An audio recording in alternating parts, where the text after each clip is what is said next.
नमस्कार. Black and व्हाईटमध्ये आपलं स्वागत. झेनझी.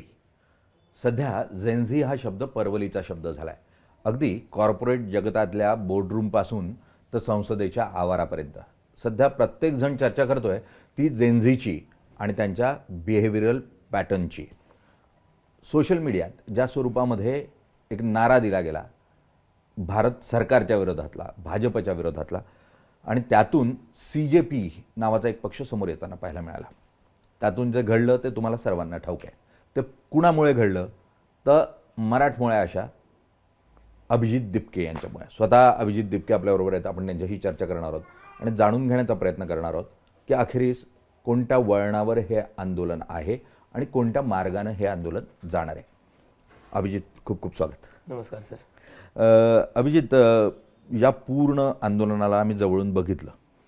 आत्ता जो टप्पा आला आहे या टप्प्यावर आत्ता अशी परिस्थिती तयार झाली की हा आंदोलन कोणत्या दिशेनं जाणार, राजकारणाकडे जाणार, समाजकारणाकडे जाणार, की हे अनेक देशांमध्ये जसं एक बबल क्रिएट झाला अशा डिजिटल मीडियातून किंवा सोशल मीडियातून आणि मग तो विझलाही, तशा स्वरूपाचा विझून जाणार. तू कसं बघतोस? सर, आमचं जे आहे ते आम्हाला असं वाटतं की हे एक पॉलिटिकल प्रेशर ग्रुप असला पाहिजे. ओके. कारण की काय ना, पॉलिटिकल प्रेशर ग्रुप याचं कारण असं आहे की जेवढे आंदोलनात लोक आले त्यांच्याशी मी रोज बोलत होतो, रोज समजून घ्यायला प्रयत्न करत होतो की या लोकांच्या मनात काय चालू आणि कशामुळे येत आहे. तर त्यात मला एक असं जाणवलं की आपल्या देशात जी सध्याची स्थिती आहे, मग ते आपण जर इलेक्शन पाहिलं, ज्युडिशरी पाहिली, मीडिया पाहिली, इलेक्शन कमिशन पाहिलं किंवा ED CBI पाहिले, हे जेवढी एजन्सीज आहेत किंवा इन्स्टिट्यूशन्स आहेत किंवा गव्हर्नमेंट किंवा असत नाही किंवा पॉलिटिकल पार्टीज किंवा असत नाही, लोकांचा कशावरच भरोसा नाही राहिलाय. त्याचं कारण असं की ज्युडिशरीमध्ये लोक जातात, न्यायपालिकेत, त्यांना न्याय भेटत नाही. पण तिथं रुलिंग पार्टीची जेव्हा केस लागते त्याच्यावर लगेच सुनवाई येते आणि त्याच्यावर लगेच कोर्टाचा ऑर्डर येऊन जातो. तो लोकांचं असं झालं की ज्युडिशरी आमच्यासाठी नाहीये, तो कोणासाठी आहे.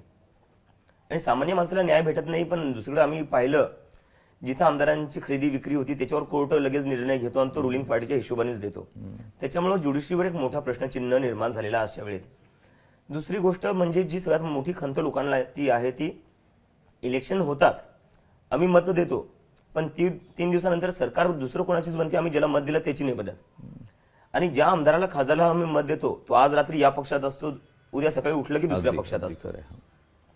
आणि ED CBI हे करप्शन संपवण्याच्या जागी ज्या लोकांना पार्टी बदलायची त्या लोकांची मदत करते.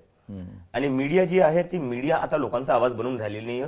सगळ्या लोकांना असं वाटतं की मीडिया फक्त हिंदू मुसलमानचं जे डिबेट आहे ते करते आणि कुठे ना कुठे व्यक्तिपूजेमध्ये लागलेली पंतप्रधानाच्या.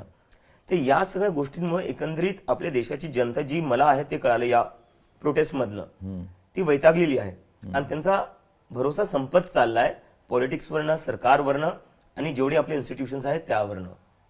आणि त्यामुळे मला वाटतं की आता जर आपल्याला या देशात खरंच काही बदल आणायचे असेल किंवा या सगळ्या इन्स्टिट्यूशन्सला परत अकाउंटेबल आणि न्यूट्रल बनवायचं असेल आणि राजकारणालाही जर लाईनीवर आणायचं असेल तर त्यासाठी का पब्लिक मुव्हमेंटचीच गरज आहे.